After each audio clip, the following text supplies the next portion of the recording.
Oke, assalamualaikum warahmatullahi wabarakatuh untuk sahabat botanikal. Semoga kita diberi rezeki yang banyak, halal barokah, juga diberi kesehatan satu keluarga. Yang lagi sakit lekas sembuh, lekas beraktivitas. Perkenalkan, nama saya Irfan. Jangan lupa dukungannya, subscribe-nya ya. Untuk kali ini kita mau review apukat kahyangan ya. Apukat kahyangan di MDPL berapa? 100.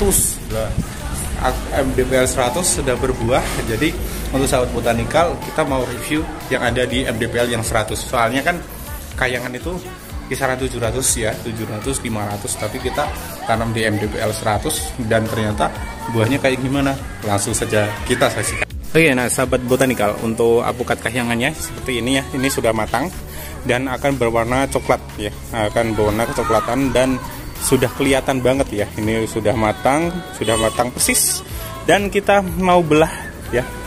Dan jangan lupa ya, indukan jelas ya, maaf ini pamer-pamer juga, alhamdulillah. lemprak ya dah ya, kayaknya pokoknya sahabat botanikal jangan ragu-ragu ya untuk apukat kahyangan. Kita juga sudah membibitkan banyak, tapi yang jelas untuk reviewnya kayak gini.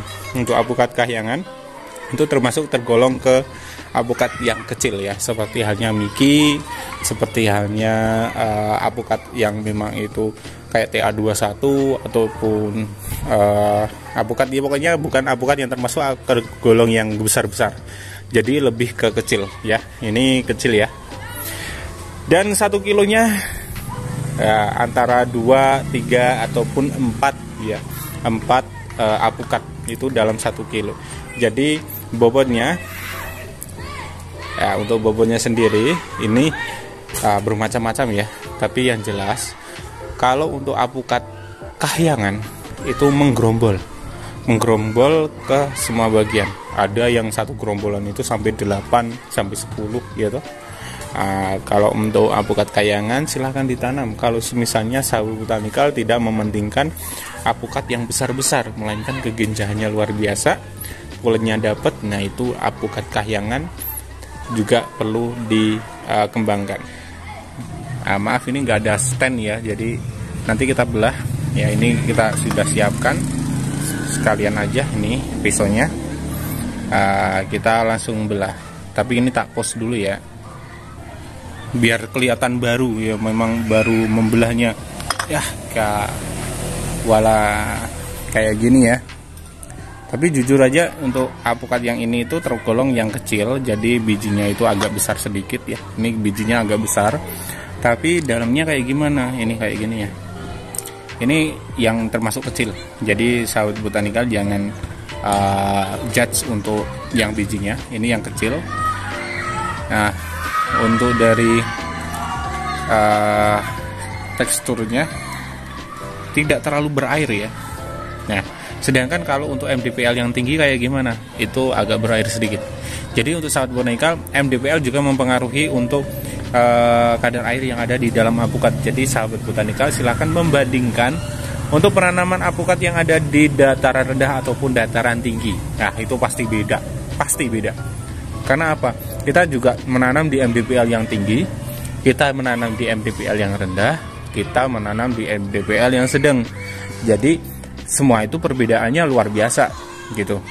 Dari kadar airnya, dari strukturnya udah beda lagi kan gitu. Nah kalau yang ini di kisaran 100 MDPL, dan kalau kita bisa lihat jelas ya tidak terlalu berair. Nah kayak gini. Nah jadi saat botanikal kalau kena cahaya kan, kalau udah terlalu berair kan mengkilau kayak gitu ya, tapi kan ini enggak. Nah, bisa dilihat ya sahabat botanikal ya. Dan untuk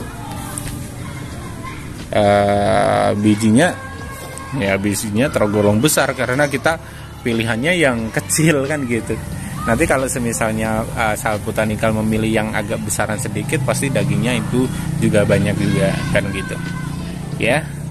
Oke, langsung saja kita coba lihat untuk kulitnya ya.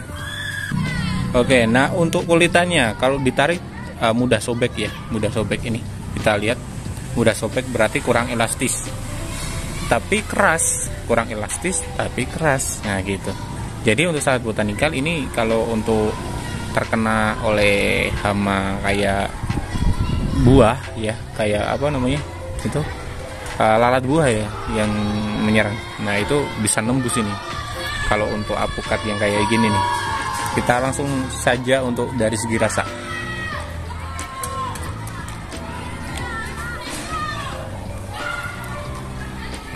Wow, ini unik nih.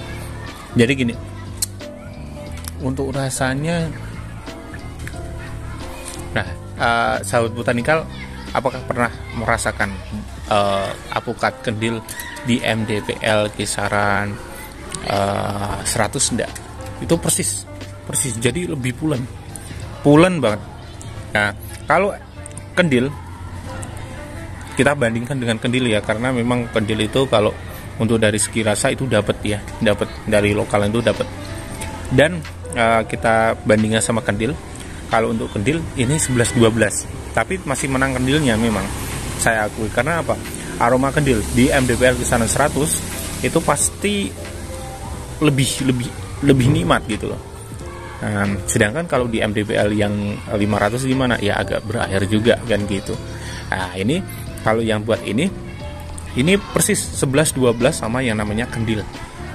Nah ini enggak terlalu apa ya namanya berair lah ya. Ini termasuk apa, karena kematangannya kurang matang ataupun gimana, saya kurang tahu ya. Yang jelas kalau yang saya review yang ada di depan saya ini rasanya seperti kendil persis, tapi aromanya tidak sebaik kendil ya. Kalau aroma dari apukat kendil itu sangat memang khas ya. Nah ini nikmat ini patut dibudidayakan.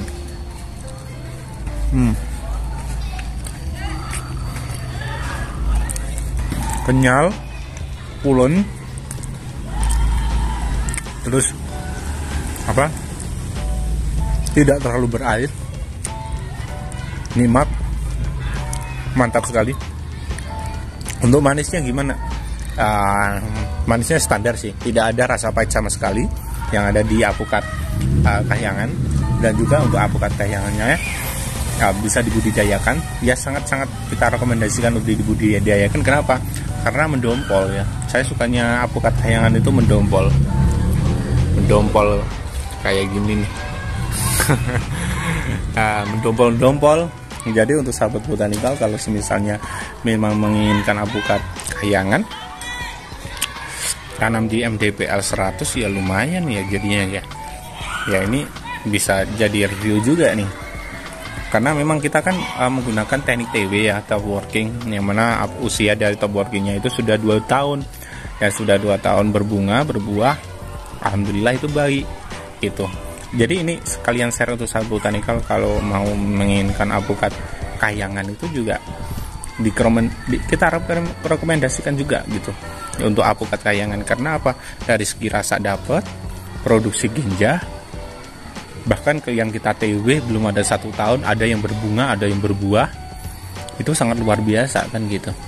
Nah jadi untuk sahabat botanikal, kalau misalnya tertarik, silahkan saja ditanam untuk apukat kahyangan.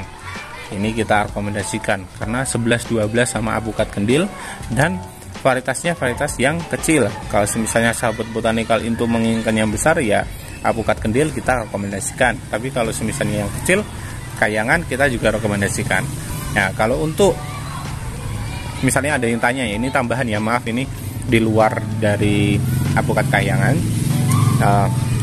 menjawab juga sahabat botanikal yang bertanya tentang apukat yang patut kita tanam di MDPL rendah apa kan gitu. Nah kita share saja untuk sahabat botanikal, MDPL yang rendah kisaran 100 ke bawah kita rekomendasikannya Roro Subaka untuk lokalan. Terus untuk Sub 034 itu yang imporan. Terus ada lagi yang namanya Kuba ya, karena Kuba pernah menjuarai untuk kontes Vietnam ya, apukat Vietnam yang ada di sana. Jadi untuk sahabat botanikal, tanamlah, nanti kita ada hasilnya. Tanam aja di depan rumah, nanti kan bisa jadi kayak gini.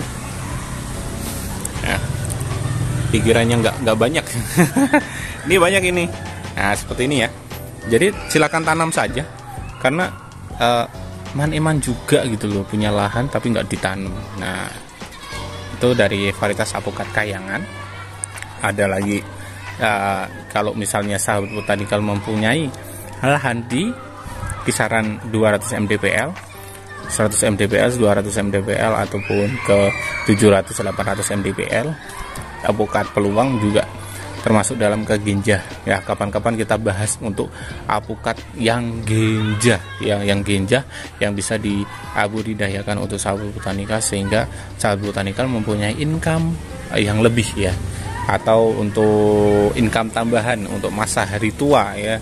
Jadi kita bahasnya itu yang genjah-genjah, nanti yang enak-enak, nanti yang apa? Yang misalnya enak dan genjah. Nah, seperti itu. Dan ini kita rekomendasikan untuk ditanam. Silahkan ditanam di lahannya Anda, untuk pelengkap juga nggak apa-apa.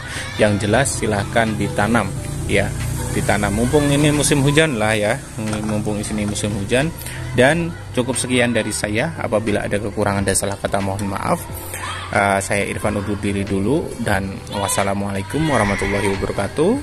Salam botanikal, salam sukses untuk semua petani apukat dan semua petani yang ada di Indonesia. Semoga sukses selalu.